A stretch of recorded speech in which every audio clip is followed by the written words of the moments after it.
Ayan, kay dating Senador Antonio Trillanes na po mismo nanggaling, na dating nasa AFP, tama ba? Sa kanya na mismo nanggaling. Ito daw, ang ibig daw sabihin ng in-neutralize or neutralization sa term ng Armed Forces of the Philippines at PNP ay patayin. Yun daw ang ibig sabihin. Sa mga may sakit, halimbawa naghihingalo sa hospital, in-neutralize, tama ba? Gawing stable. Okay, pwede yun. Halimbawa may nagsi-seizure, yun ba yun? In-neutralize, patahimikin. So you see, magkakahalintulad, patahimikin. Kasi nga naman, pag tigok na, ay tahimik na yan. Pahiya ngayon, anong si Mr. Bato de la Rosa. Minsan kasi, tingin-tingin din po tayo sa paligid natin. Dahil hindi sa lahat ng pagkakataon, porke tayo po ay nasa or galing ka ng PNP or dating PNP chief ka, hindi ibig sabihin yan ay alam mo na lahat tungkol sa naging posisyon mo, naging, di ba, pwesto mo. Hindi, dahil mayroon pang iba na may mas alam kesa sa'yo sa aspetong yan. Ganun ang buhay. Huwag tayong pakasiguro na tayo lang ang may alam. Tingnan niyo po kung ano yung nangyari kay Mr. Harry Roque. Pang-international ko na siya.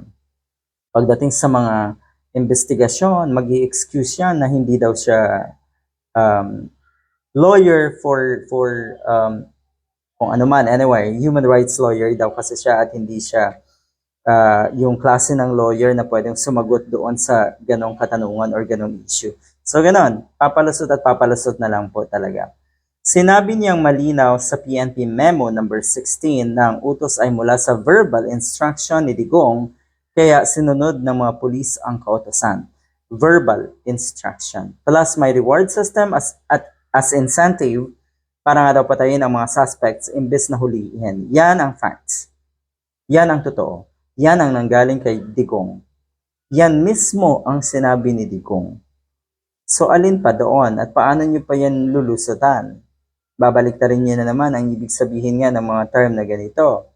Na kuno ay nagbibiro sa Digong, na kuno ay euphemism ang sinabi ni Digong, na kuno ay madalas sabihin ito ni Bato de la Rosa, na kuno ay figure of speech lang yung ginagamit ni Digong.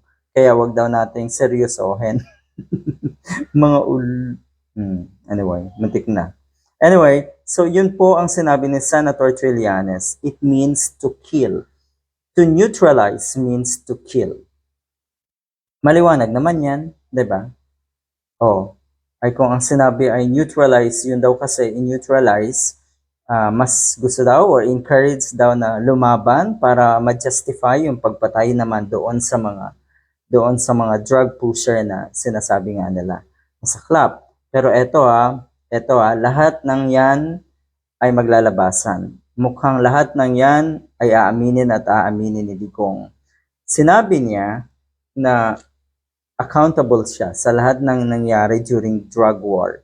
Pero nung binanggit na nga yung mga specific names na pinatay, inosente, na paghinalaan, mistaken identity, mukhang nag-iba ang tono ni Digong. Hindi niya rin siguro alam talaga na accountable siya or pananagutan niya lahat ng nangyari doon sa war on drugs na kanyang inulunsad. Mukhang hindi niya alam na pwede talaga maging specific yung sinasabi na responsibility niya o dapat niyang panagutan. Good luck.